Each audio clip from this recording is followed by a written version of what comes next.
Alright, sales tax proposal number 41 would be to repeal the sales tax exemption for publications other than newspapers that are sold through a subscription. If federal law allows for states to directly require remote sellers to collect permanent sales and use tax, as we talked about at the previous meeting, the Supreme Court recently had a decision in South Dakota v. Wayfair that removed the physical presence requirement for states requiring remote sellers to collect sales and use tax. So this proposal would presumably be in effect. DFA has indicated that it would result in an increase of approximately $1.56 million in general revenue based on fiscal year 11.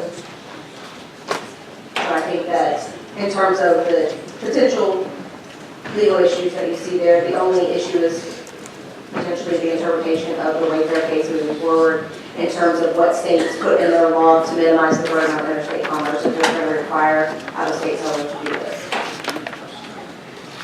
Okay, members, this is one that I made a motion on, so I'll just tell you that the discussions that I've had is the intent of this was, and I think when we discussed this originally was, why is it that if you buy Sports Illustrated in our local stores, you pay internet or you pay tax, or you go pull out the tab and subscribe, now you don't pay tax on it anymore.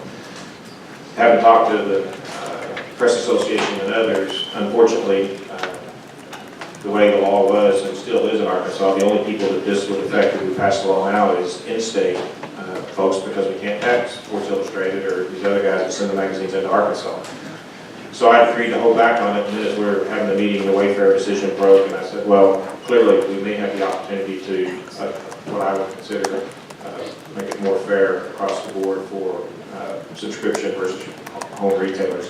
So that's why this was modified to say, in the event that we change the law to collect sales tax over the internet and out of state because of the Wayfair decision, we would come back and revisit the opportunity to tax magazine subscriptions and probably make some exemptions for not-for-profits and some of the rural magazines that we certainly are not after in this motion. So that's why the motion has changed.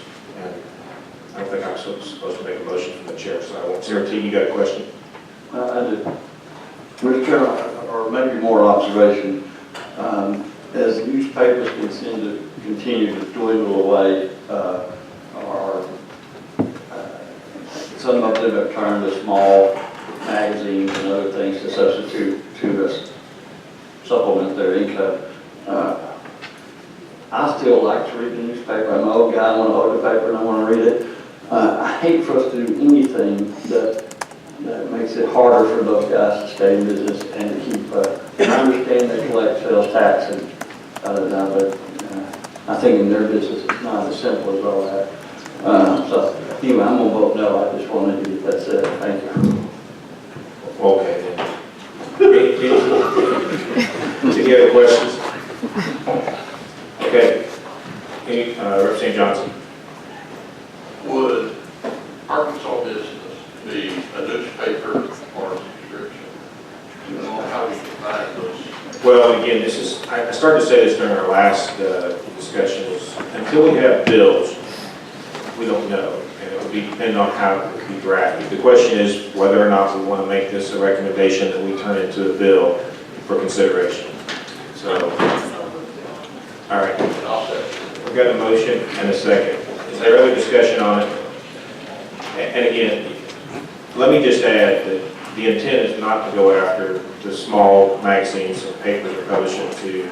The intent is when we have people shipping all this stuff in for the state tax-free because they subscribe versus buying with our retail. Any other questions or comments? All in favor say aye. Aye. Opposed? Motion's carried. Okay, that brings us down to the bottom of page 1 there, and sales tax proposal.